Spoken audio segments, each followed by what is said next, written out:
Sraith Pictiu I him. Leitheanta siada Tenerife. Bertas Suracha Ifa agus Áine, dul leitheanta siada go Tenerife. Daide siad ag brach an lei agus fuir taxi go dtí airfort Wala Clia. Bhí colla orú fad ach bhí scetamíní orú chomá. Tíoch siad fear an taxi. Bhí an tairfort dubh le daine ach ní ra an scúine don etalt chuig Tenerife. Nuair a bhí an mogaiste seicealte fuir siad a basan na bordala. Bhí an té a bhí ag freastal orthú an gheallghárach ar fad. Bhí siad ag snú go mór leis na leitheanta siada. Bhí cupán caffé acu sa bhíolan. Bhí cláb go clúsa orú ar fad. Hála siad gomach siada den chéad sco acu.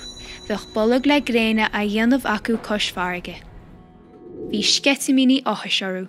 Coppla uair a chleig in na dhé sin bhí ceann scríbe sruiste acu. Bhí an ghréan ag scoilte na gloch. Bhí siad an sásta leis an óstan. Ní ra duine na dóirí timpeall ar an linn snámha. Ní fullar nó go ruisiad ar fad ar a trá. Bhí an trá dubh le daine. Bhí daine ag snámh san uisce, ag siúl agus ag imirt etfeile. Bhí an aimsir go háling.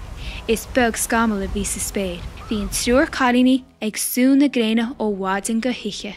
Bhíú béilí blasta acu gachiche. Héach siad ag bhrince go minic chomá.